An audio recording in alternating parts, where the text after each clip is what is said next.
Oh, I know all about Blackpink. No? Nobody in the room? Okay. Are you ready? Joseph, I swear to God.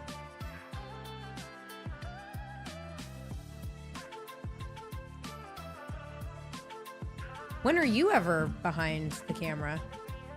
A lot, I guess, for interviews and stuff. Well, I had a whole other life as a journalist. I worked for, when I got out of school, I worked for the BBC and I produced for the BBC on American, a news magazine program about arts and culture. And That's cool. And so Yeah. you were on camera like, hello, today. No, I was not a presenter. I was interviewing people. Oh. Oh boy, that makes me really nervous now. I didn't know you were a professional interviewer for the BBC. That's big time. The BBC's the real deal. It was interesting. It was cool. When I left there, I actually left there to do that movie I shot Andy Warhol. My colleague, was writing it and invited me to write it with her, Mary Herron. And when I said goodbye to everybody at the office, do you remember Alistair Cook? There was a thing, it's probably before your time. There was a thing called Masterpiece Theatre, and there was this old British dude. Do I remember Masterpiece Theatre? Yes, Dan, I do. And I got to know him, and I said, Alistair, it was so nice getting to know you, and I hope we'll stay in touch. And he said, well, give my regards to your father. And I was like, that's weird. Like, my father's been dead for years. He thought I was Daniel Minahan's son. So I think maybe I kind of got the job. Because he thought you were like doing imaginary nepotism. Wait, that's hilarious. Of course I remember Masterpiece Theater. In fact, something that has seared into my memory was Rumpelstiltskin. And the person playing Rumpelstiltskin was the guy from The Love Boat. Whoa, that's good casting. What? I don't remember what his name is from the original Love Boat. Do you know? Hervé something. That guy. Yeah. Terrifying. Spooked me out as a kid, but Shelley Duvall. Mm-hmm. I mean, yeah. Yes, Dan. I great. watched a lot of Masterpiece Theater. What a throwback. I mean, is that a nugget of such crazy work that I just didn't expect to find. And I did not work on Masterpiece Theater. I worked on a series called The Late Show, and where I did profiles of artists and writers. That's cool. And yeah.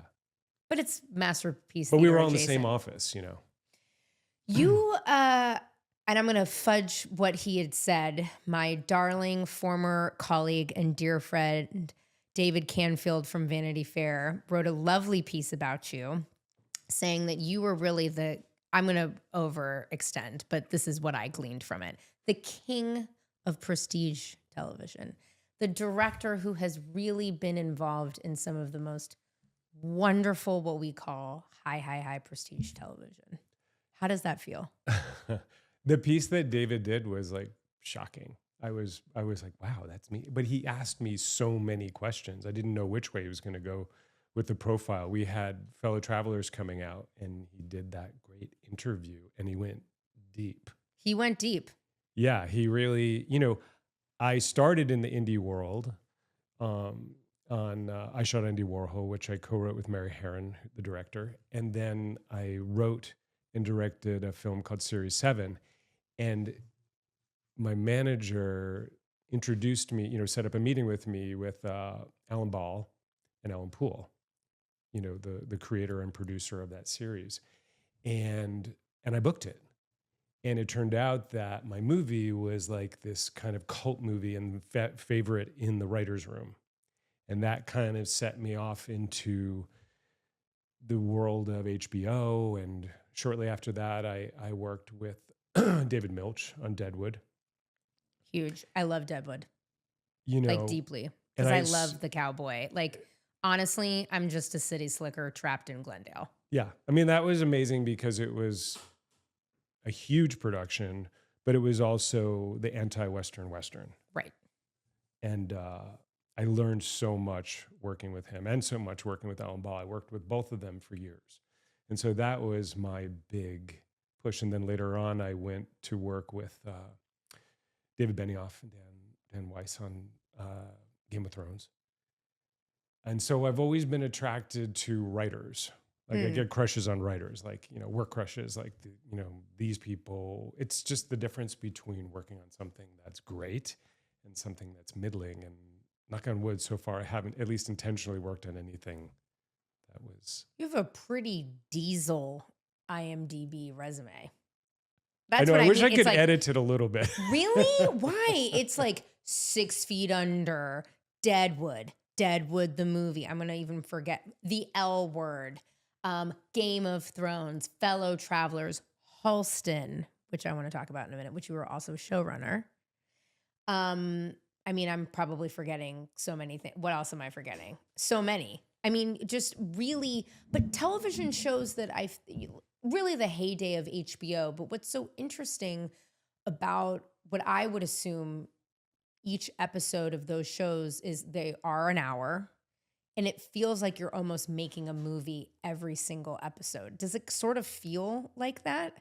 Yeah, I treat them with the same, commitment that I would anything of my own, anything else. And I do sort of consider them my own. I mean, I think the contribution that directors make is vast. We're not always so appreciated in series, but I was able to become the guy that, that people wanted to come in and kind of, and then I started producing. Yeah. And yeah, it's funny because the movie that I made that brought me into the world of series was about a reality TV show. And then it was sort of like my good fortune that I started working in series almost exclusively after that until here we are. Until here we are. How do you keep continuity in a series when you do have multiple directors? Like sometimes you'll come in and I saw you'll do like 8 episodes or True Blood. How could I forget True Blood? Duh.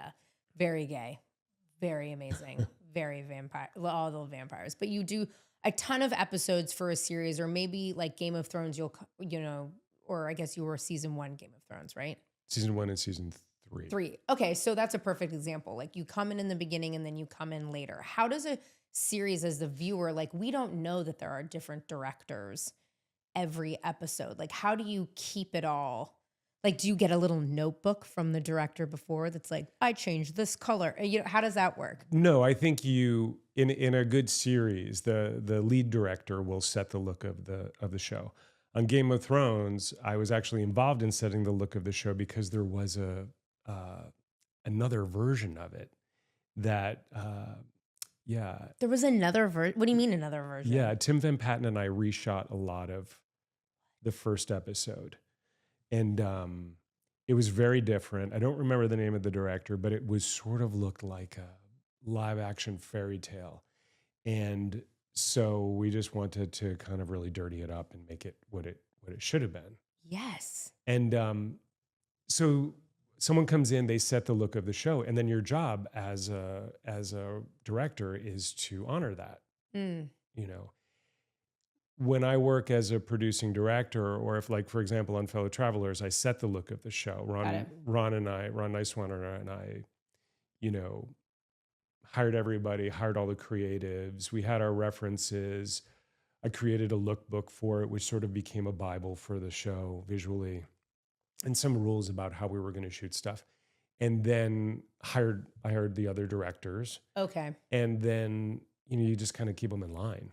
Got it. Between the cinematographers and the writer that's on set, you have them kind of watching to make sure the writer makes sure the tone of it's correct and that we're telling the story correctly and the performances are in line. And then besides the director, there's also the cinematographer who's, right. Has this there's this sort of gentleman's agreement that we're going to keep it going. Right. I learned from the best. I learned from Alan Ball and Ellen Poole on 6 Feet Under, which had a very rigorous Bible. We only use these lenses, we use these wide lenses, and then don't use middle range lenses, and then we use these telephoto lenses. Is that specific, and just guidelines for how things were blocked.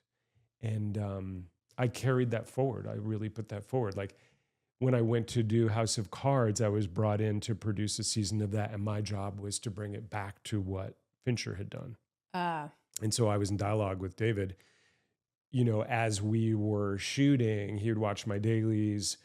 I set off I think it was the third or fourth season. I can't recall now. Um, and, we kind of brought it back to his original intention because it Right. had kind of gone off into something else. Yeah, Things it did happen. veer. Yeah, and then you kind of have to bring it back. I mean, you've worked with some of the most celebrated and up and coming, as we have seen with On Swift Horses, which is your newest movie, which we will get to, during your career. I mean, Ewan McGregor in Halston. I mean, just it's crazy the actors that you've worked with. What is it like? Okay, I'm trying to think of how to phrase this question. What is more challenging, working with an up and coming actor that maybe you've never worked with or is really finding their footing in television or film, or working with someone who's like really been around and done it? I've had both experiences, and both can be really great and both can be problematic. Right. The When I feel like somebody is not getting it, it's usually because they're afraid. Like to really go there on set. Yeah. Okay. Or something's holding them back, or so my job is sort of like to make them want to be there. I mean, you're And very convincing. and find that thing. And how do you do that? Like, is it you take them to the side, you spend time with people? Like, how do you do you do that? Do you try to meet all the actors beforehand and get to know them first, or? Yeah, I usually meet people, like I'll have a meeting with them, even if I'm going in, on a show like on Ray Donovan. I had this very specific, I loved that writer, Ann Bitterman, and showrunner. And I went in and I met with Liev. I was like, listen, we have to talk. This is a very complicated episode. And people don't take the time to do that. Yeah. And so it really paid off. You get to know people, and, it's on a series, it's sort of like it's the ultimate substitute teacher job. You come in and these people are up and running and they feel like they know what they're doing, and you have to come in and kind of like go with the flow with them. Sure. And so that's interesting. Some people want you to be their, big brother. Some people want you to be their dad. Some people want you to be their son. It's like this kind of very, very intimate kind of transference that goes Sure. on with the director. Yeah, because you're And really leading. I mean, you are behind the camera, right? There's a lot of people on set, but you're the one in control, and they have to trust you. and they have to trust you. Yeah. So, sometimes young people can be really difficult because they're afraid. Mm, They're afraid of doing the wrong thing, or, sure. sometimes older people, or, more experienced people, they've not worked. Right. They're glad to be working again, or somehow they feel insecure about something about it. And you're just kind of like finding that thing, making them feel great, making them feel invested, and my job is to get the best out of everybody, not just the actors, but, the crew and the cinematographer and the writers. You've done obviously a lot of original screenplay work, adapted on Swift Horses from, material that people know. But what was it like working on Halston, where you're bringing a real person and their Yeah. story to life? Halston was my passion project. I had originally optioned the book with Christine Vachon, the producer, like 20 years before. Oh, And it was right in the beginning of my career. And we came very close to producing it several times.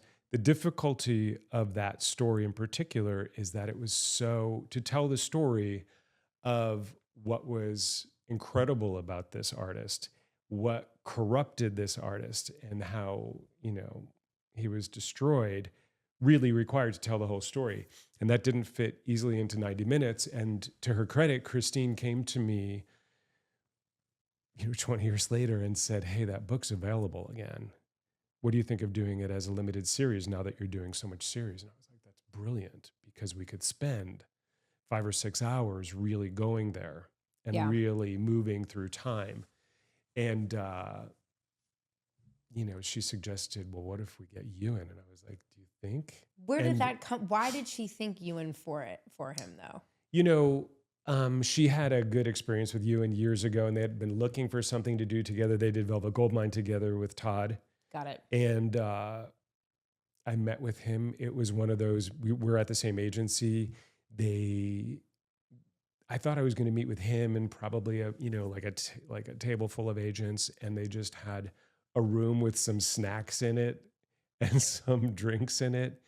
And they put us in this beautiful conference room, and I sat there, and he came in, and I had all of, I'd been thinking about this for 20 years. Even when I put it aside and let it go, I still, like, from time to time, I'd be at the flea market and I'd be like, oh my God, that's a Halston. I should buy it. How much is it? And I had this trove of stuff. Oh my God, and next time, please buy it and call me, because let me tell you, I've got 3 vintage Halston pieces and they are like pristine in plastic and were very expensive. So yes, I hope you have I the brought treasure all trove. of these images, and interestingly, Ewan responds to photography.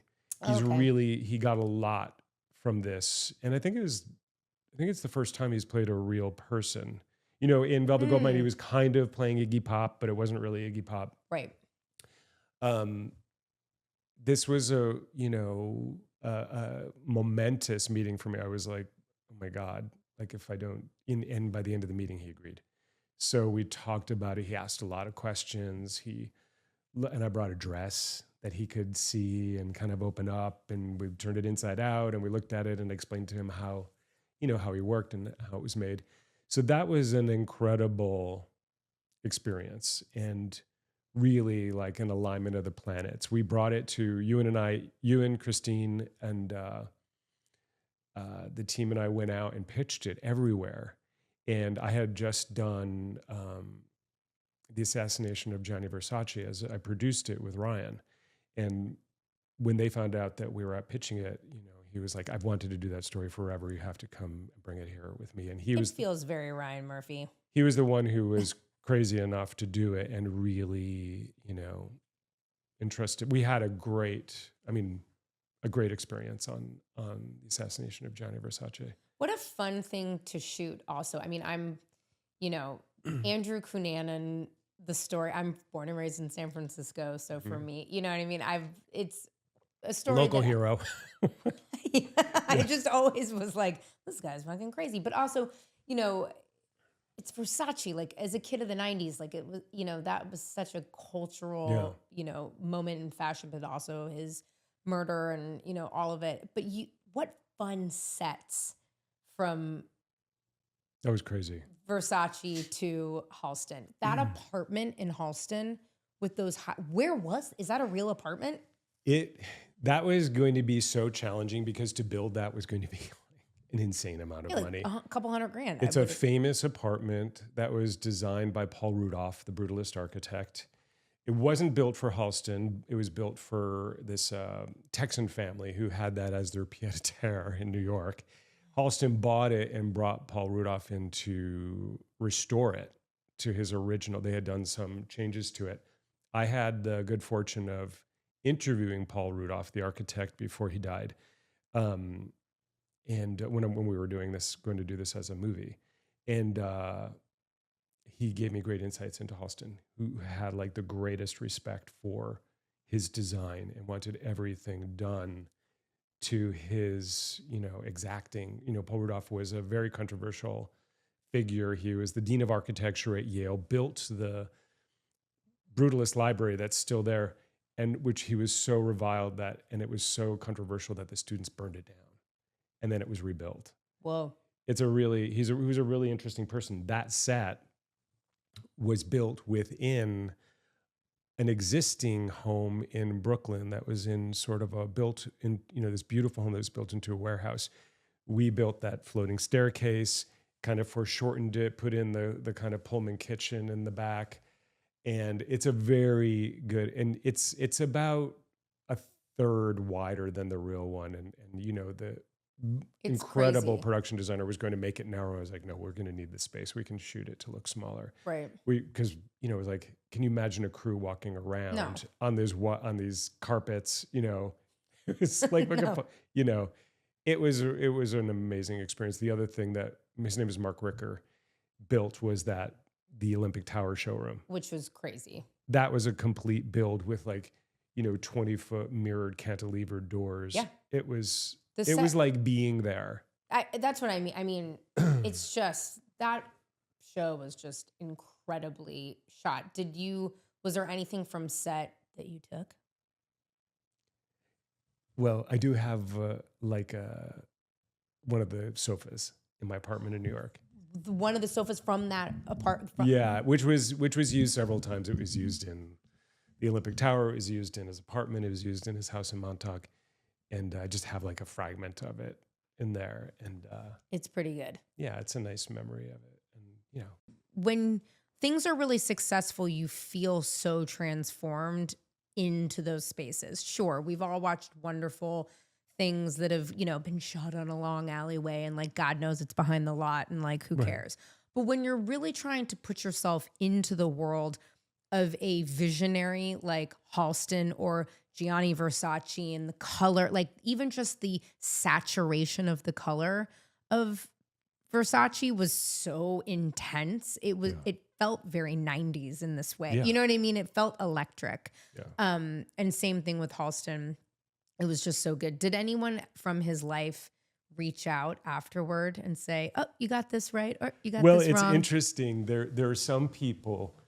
One of the Halstonettes, his models, was helpful to us with the costume designer and very supportive and loaned us things to look at. We actually had his tailor who made Halston's clothing come and make Ewan's, his pants and he kept and on jacket. that, I'm sure. I can't say, but we wear the same size, so we did. I did get a few of his hand-me-downs. Good. But we had this tailor who worked with Halston, and tailors are like rock stars in the fashion world, big time. So this guy had the patterns and knew how to do the construction. Whoa! And Ewan actually worked with him. Cool. He wanted to know how to. He studied him and wanted to know how he handled things and made things. And Ewan made stuff his own on his own time, and. It was that level of commitment in that project. And you're creating the world of someone who recreated the world. Correct. And so we couldn't really fake it. I had this amazing costume designer who Jariana San Juan, who also did On Swift Horses with me. Oh. She's this virtuosic designer, and we had a great time. And really understands period. I mean, because to get it right, you've got to lean in and get it right. You've done so much queer, iconic television and now film, from the L Word. Game of Thrones, I would consider queer, but that's rather here nor there. Fellow Travelers, Halston, Fellow Travelers, I think, felt really important and different. I think it was interesting. I, was speaking very heavily to the studio at the time that Fellow Travelers was coming out from an FYC perspective.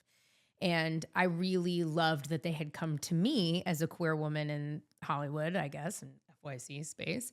And we're like, what do you think? What would you do? We have the AIDS blanket, all of these things. And that is so rare in, that I see in, from a marketing campaign, people really understanding it. But while it was, tons of sex and really, fun at times, but also very sad, it felt very true. What was it like directing Fellow Travelers? What was that? Was it really emotional the whole time? Because obviously you're filming things out of order, what was that like? Yeah. I set it up with Ron in Toronto, and recreating Washington, Fire Island, and San Francisco in Toronto is all of it impossible. was in Toronto. Yes. It was almost impossible, but we found this incredible production designer and team up there and brought in some people from New York. But, there was it's interesting that you say important, because that was the word that we forbid people to use. Well, I'll tell you why. well, Because we didn't want it to have a kind of portent about it. mm, That it was like, oh my God, we're doing something important. I was always looking in that project for moments of joy for the characters. right.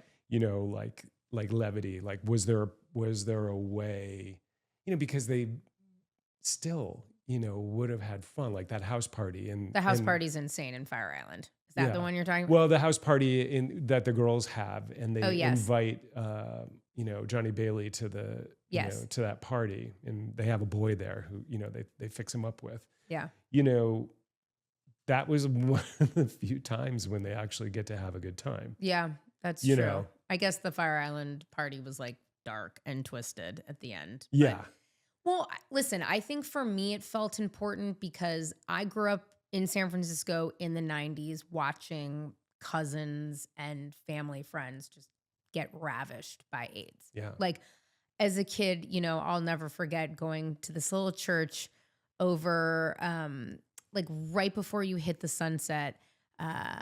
And it was unfortunately for my cousin, and they played Mariah Carey and Boys to Men. You know that like song that they did, and I'll never forget it. And I wore a limited 2 black and white striped dress with Steve Madden, Mary Jane's. I was like really hoping that all of his friends thought I was great. And I just remember being in this room, and it was cool that, it was great that my parents took us because, he meant a lot to my mom.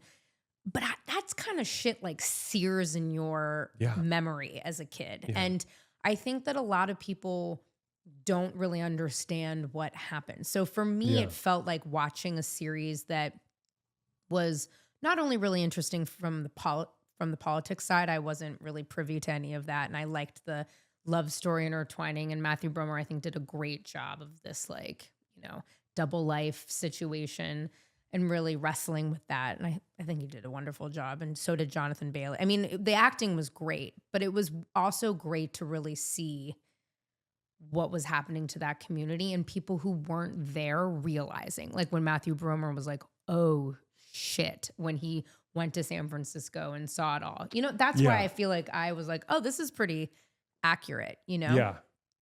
I know we as luckily there are tram tracks in there are Toronto. Actually, I was just going to ask you about that because I'm like, oh, but there are like cable cars in Toronto.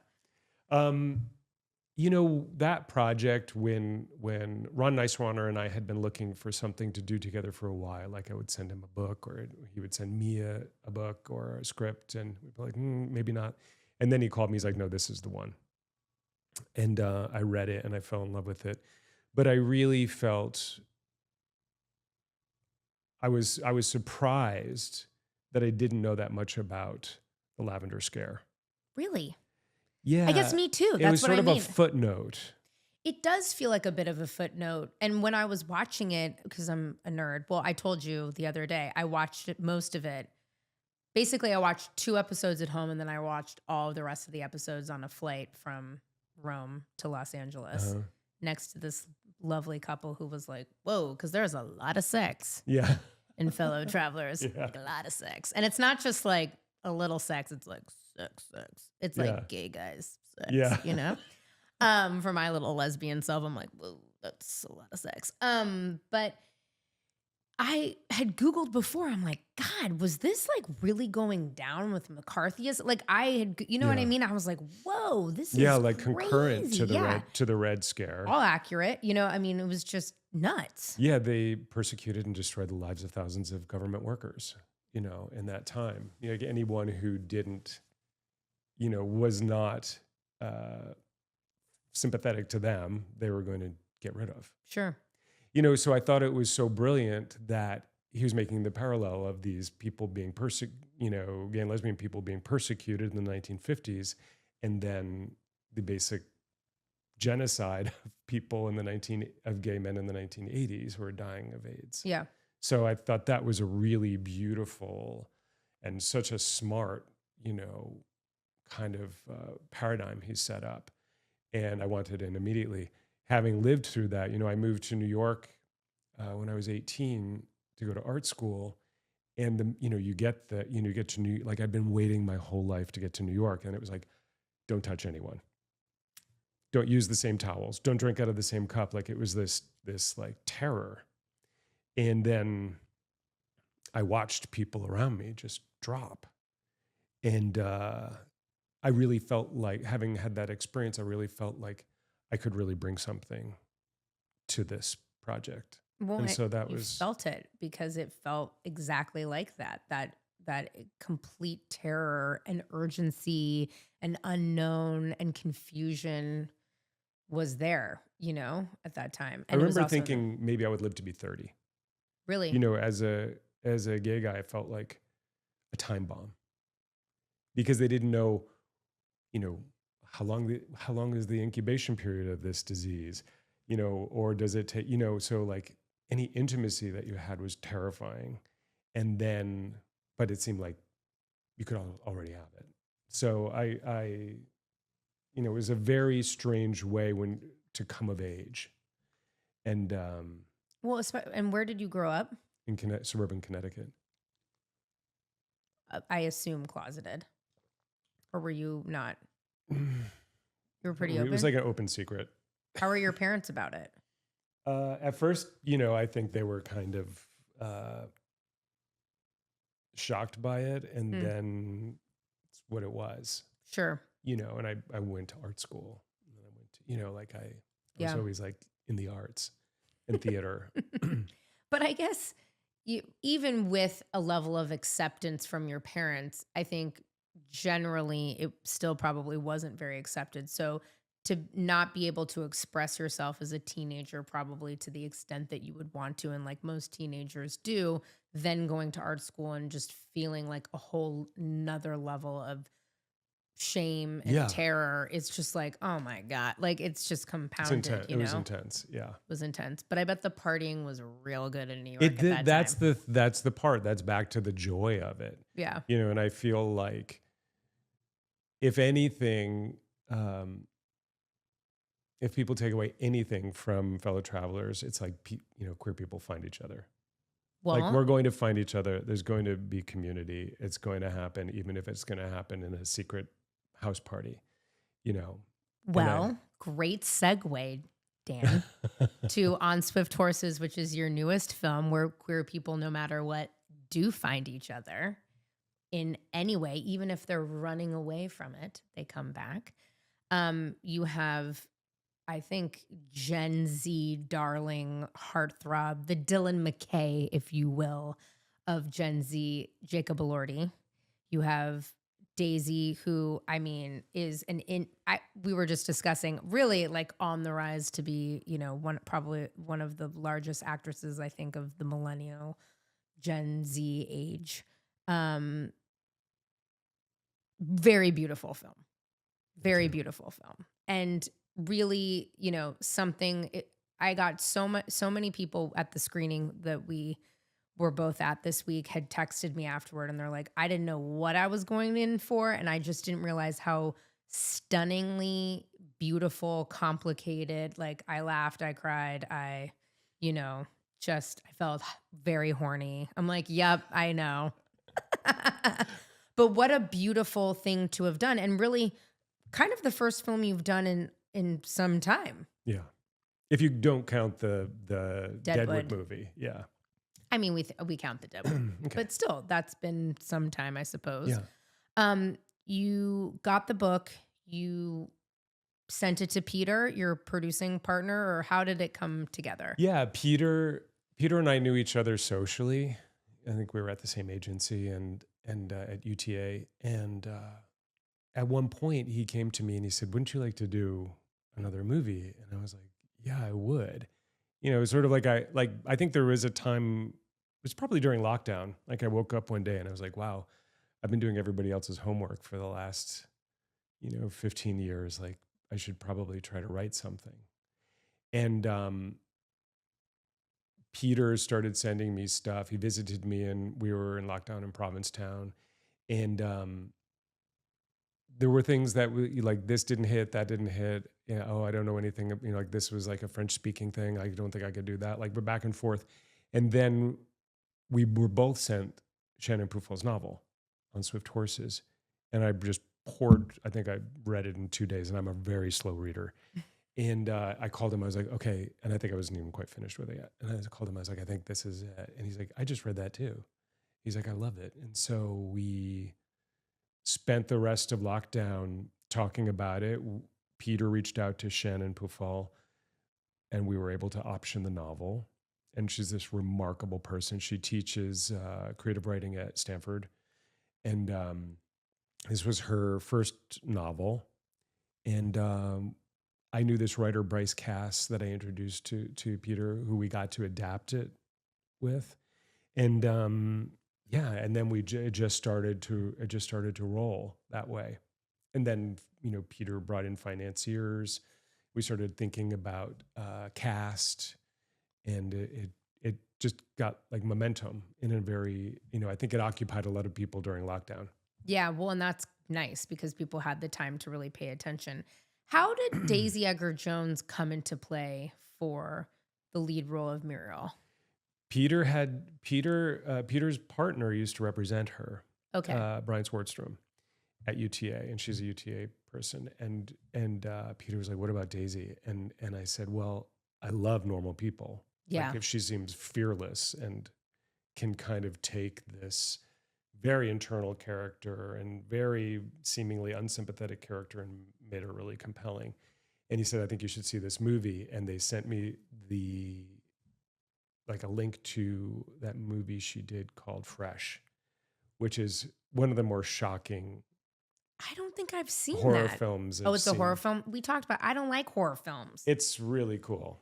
It's very Okay, political. It's very smart. It starts There's off a lot as of blood this, and guts. oh, yeah. But you don't necessarily see it. It's suggested. But Like I'm having a hard time with The Pit right now. Like I watch The Pit like this and I peer in and I peer Yeah. out, It's not like that. It's different from that. Plus, I just close my eyes when that kind of Okay, stuff fine. comes up. Fair enough. I'm not a fan of it either. I used to love horror. Now I'm like, but she was so remarkable in that film, and we got her to read the script, and she wanted to do it, and it just kind of, the cast kind of came together from there. It's funny because you did cast this during lockdown, where I'm sure a lot of it was on Zoom. So Mhm. you're trying to get a feel for people on Zoom, and probably a lot of phone calls, text, FaceTime. What was doing chemistry tests like on Well, Zoom? it's interesting because we did that also in Fellow Travelers. We had a chemistry test people on video. Peter says that we did chemistry reads on Zoom, but we did not. We did a couple, but for example, we read a few people with Jacob for the role of Henry, and we did it in person. We just swabbed the hell out of everybody for Oh yeah, a week. did it in a parking lot. Yeah, basically. And then, so we read a couple of guys with Jacob, to see who would work. I knew that I wanted Diego from the start, and then eventually, Diego won. Yeah, I persevered, and it helped that Babylon came out, and he was the Right. lead in opposite, Margot Robbie. And then with Daisy, we did do chemistry reads on Zoom, and Sasha was just such a star. I mean, that's so hard to do, though. Yeah, Sasha is a true star. I also liked that in the film, we do dive. I mean, not to give it all away, you should watch it. But I liked that, they were having this Julius and Muriel were having, obviously different quote coming of ages, but they were sort of experiencing very similar things through class, through, being with Latino American Latinx folks, like in their own right. Like it was very interesting that they were really having this sort of like dual life from a distance, but still connected so deeply through their love. It The- was interesting. It's very unique. I mean, the book's very internal. It has a lot to do with like recollection and memory, and um, so a lot of it was really bringing all of that out and giving them voices. The thing that made me want to adapt this novel was the idea that these two people really kind of fall in love. Yes. And it's a bit of a misdirect in the beginning. You think she's in love with her brother-in-law, but really they just recognize each other and they're allies. And he knows she's a gambler and she's fascinated with his independence and the way he lives without, any rules. He's fascinated with the idea that she belongs somewhere and she has a home. Yeah. He's trying to create that with Henry. And she's trying to create an escape plan to get out into the world. And, it's so unique because it's like a gay man and queer woman fall in love. And I thought like, wow, Yeah. like I've never seen that before. And people get it. People get it. Yeah. Yeah. Though I'm sure there are probably some idiot heterosexual cis man out there who will watch and be like, see, she's bisexual, when she has the dream about being with him, like, I knew she could be turned. It's like, oh God, but I really loved it because, even speaking about fellow travelers, like finding your people, on Swift Horses, I think really did that.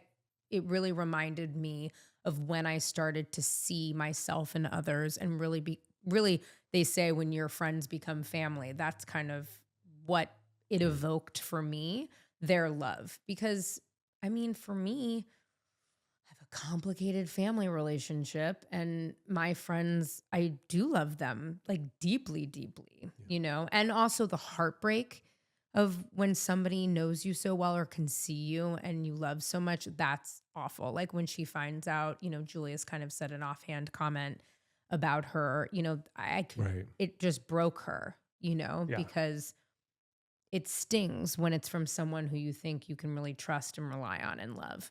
Yeah.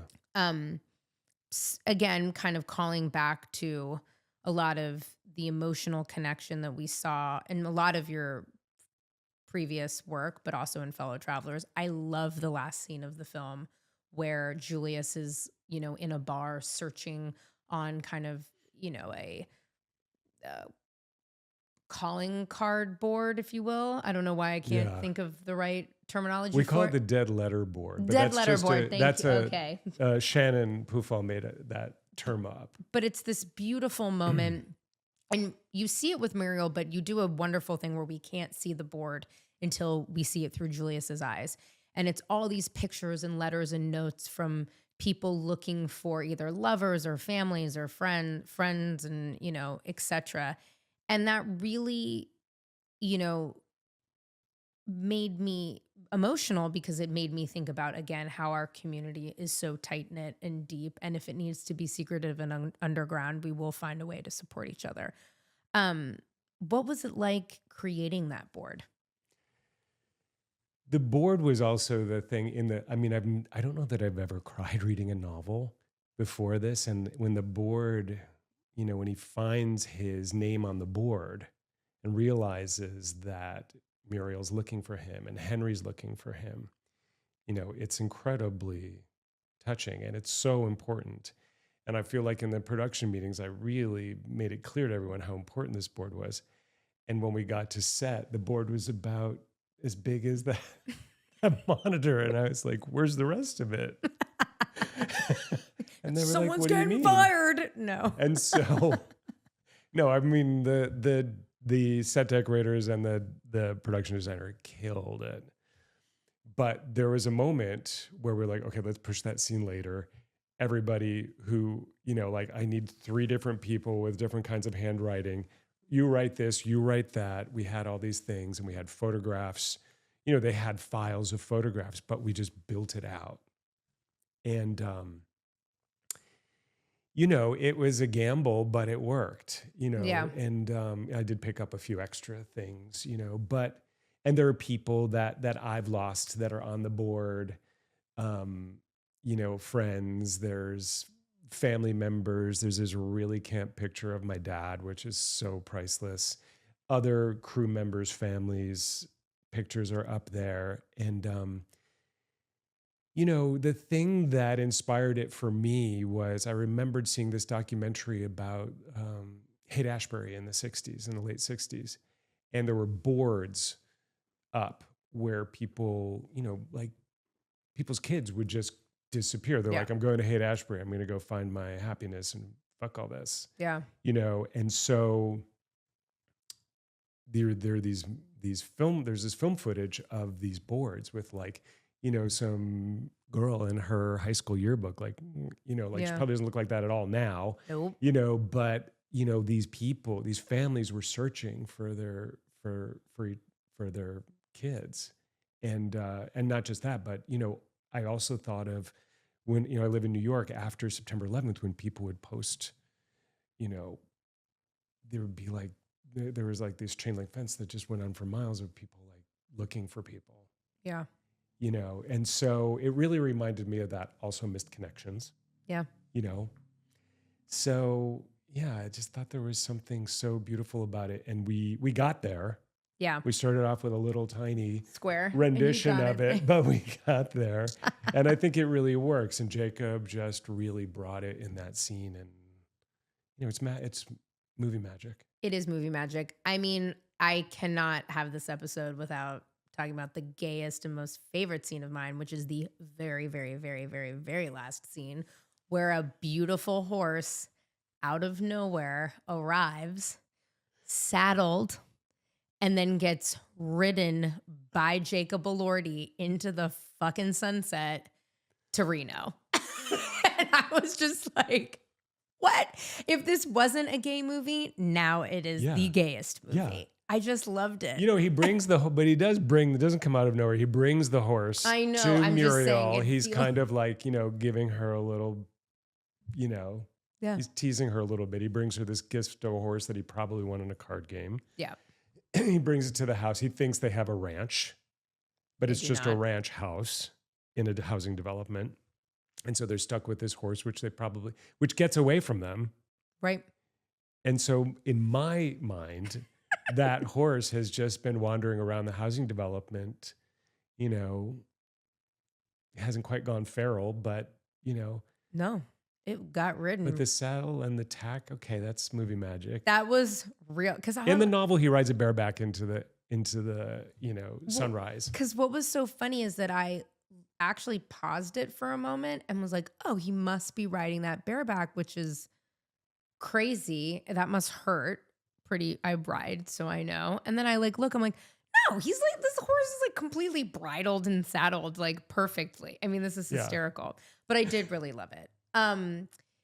A lot of the things that you've done, while there are humorous and comedic moments and moments of levity, especially I would say like L Word or even House of Cards in some twisted way, is comedy something that's of interest to you?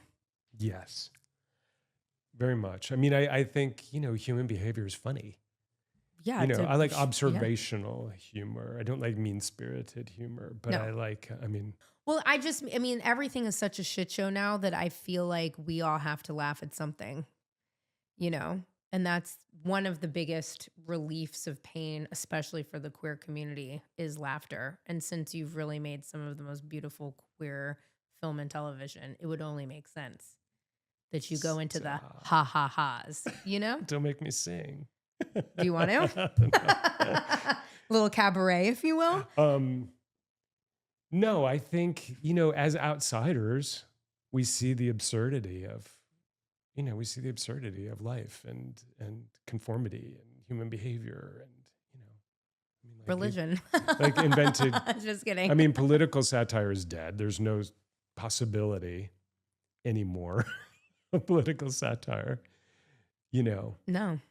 Our names are all going to be posted up on a board and that's it. Well, no, I also think it's almost like I honestly think they stopped making House of Cards because how would you satirize that? I know. I mean, The other problem is by satirizing that, and I'm not going to say what that is, you only give it more power. I agree. Well, and That's I agree. like a, like energy vampire Correct. people.